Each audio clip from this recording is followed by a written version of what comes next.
Some people through the front door with Kalashnikovs and others through the back door with this kind of weasel talk. What they do is try to make one religion free from being able to be criticized, and it must be stopped. Have you ever noticed the double standards some Muslims have on freedom of speech and liberalism? Douglas Murray brilliantly highlighted this issue on the Big Question debate aired on BBC. Let's dive into his points from the Big Question debate on BBC and see how he brilliantly dismantles these hypocrisies. Douglas Murray did not hold back. He began by pointing out the obvious. Well, first of all, we have to remember what's going on here.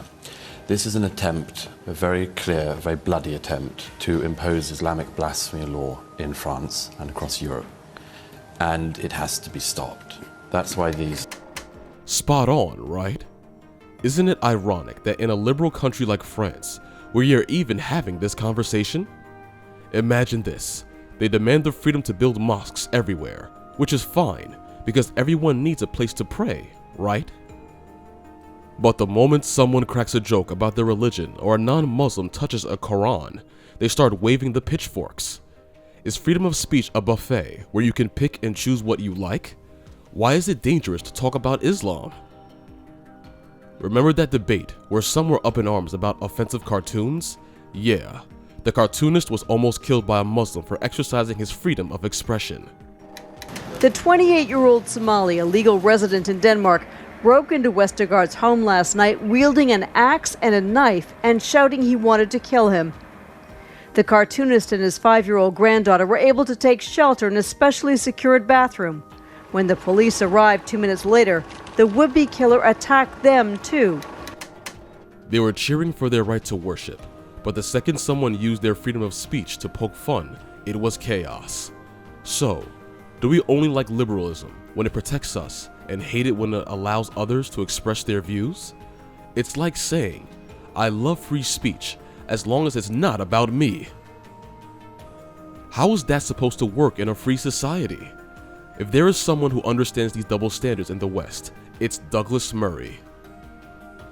Murray emphasized the bravery of the Charlie Hebdo journalists who continue to exercise their right to free speech despite the threats. Murray also highlighted the importance of collective action.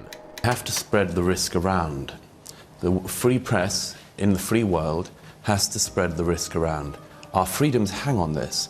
It cannot be left to a single individual or a single publication, a single satirical magazine, to hold the line for all of our freedoms. Talk about guts! These journalists weren't just making jokes, they were standing up for a fundamental right. Can you imagine a world where satire is banned because it offends someone? It's like telling comedians they can only make jokes about food because anything else might hurt someone's feelings.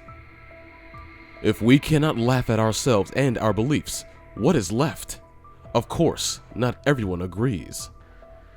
A Muslim scholar at the debate argued against Murray, saying, Yeah, because I disagree with everything he said so far, because... Everything? Yeah, most of what he said, because I stopped listening after a while because it just didn't make sense. When he talks about we should, the news, Charlie Hebdo publish whatever they wanted, that's rubbish. He accused the publication of hypocrisy, pointing out that they sacked a journalist for anti-Semitic comments, but allowed what he saw as Islamophobic content. Alright, let's break this down. Is it really hypocrisy, or are we confusing the issue? The scholar seems to be saying, if I cannot say something offensive, then you cannot either. But isn't the real question whether all ideas, including religious ones, should be open to critique? Douglas Murray's response was as sharp as ever. A dozen people were killed, and they're now being smeared as racists, like this gentleman here. And I think that's intolerable. No, I did not. He clearly knows nothing about Charlie Hebdo. I just gave you an nothing example. About France, nothing about French traditions of free speech. Charlie Hebdo is a left-wing, anti-racist publication. He wasn't having any of this deflection. It has lampooned and does lampoon everybody. In recent years, it has taken particular delight in lampooning. Most of the attacks on Charlie Hebdo, the non-physical attacks, have been from the Catholic Church, repeated attempts to criminalize Charlie Hebdo for what it says about the Pope. Marine Le Pen, the far right-wing leader, is one of the main targets of their satire. You don't understand anything. The point is, Charlie Hebdo wasn't targeting Muslims out of racism. They were exercising their right to satirize all ideas. Let's get real here.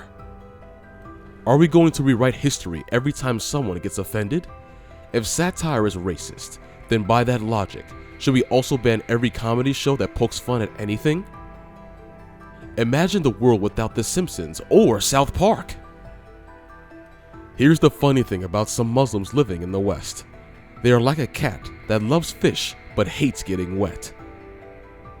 They desperately need the protections offered by liberalism, freedom of speech, freedom of religion, and non-discrimination. But at the same time, they cringe at anything un-Islamic. How's that for a paradox? The tensions came to a head when a female protester ripped pages from the Islamic religious book. Clashes erupted, with the police resorting to tear gas. Let's get back to the debate with the Muslim scholar. The debate got even more interesting when the scholar pointed out that France had prosecuted people for anti-Semitic remarks. In France, in 2006, a rapper was prosecuted for saying, "I want to urinate on Napoleon." So where's this, in believing in a person, we can offend whoever we want? It's rubbish. Muslims are being asked to believe in freedom of speech. This argument might sound convincing at first, but let's dig deeper. More than others are, because in France they're prepared to prosecute an individual on that basis. They've banned comedians that they consider to be anti-Semitic. Now I'm saying it's right, if someone's being anti-Semitic, stop them. But when we're saying someone is being Islamophobic and anti-Muslim, we're saying we'll take on the chin. Is criticizing a religion the same as making hateful remarks about a race? Race is an immutable characteristic. Religion is a set of beliefs that can be questioned and debated. Murray made this clear when he responded. Exist. But let me get back to the main point which you've been trying to divert us from. That's this. What is going on with this is an attempt not to make Islam be treated different, and not making Charlie Hebdo. It wasn't to treat Islam differently or Muhammad. It was to treat Islam exactly the same way that secular free people have the right to talk about every religion. Think about it. If we protect one religion from critique, where does it end? Should every belief, no matter how outlandish, be shielded from satire and criticism? That is a slippery slope to censorship. Finally, Murray nailed it with his concluding points. And this gentleman and others are trying through the front door, some people through the front door with Kalashnikovs and others through the back door with this kind of weasel talk. What they do is try to make one religion free from being able to be criticized, and it must be stopped. Well, people that are... That's the crux of it. It's not about protecting feelings. It's about protecting the fundamental right to free speech. This stance shines a light on a complex challenge facing the Western world today. At the heart of this debate is the profound difference in foundational values between Western societies, which hold free speech as a paramount right, and Islamic societies, where blasphemy laws often impose strict limits on what can be said, especially about religion. Satire and critique are essential tools for a healthy society, allowing us to challenge and refine our beliefs. If we start making exceptions for one group, we risk undermining the very freedoms that allow diverse opinions to coexist. So, next time you hear someone crying foul over satire, ask yourself, are we really protecting people, or are we just shielding ideas from necessary scrutiny?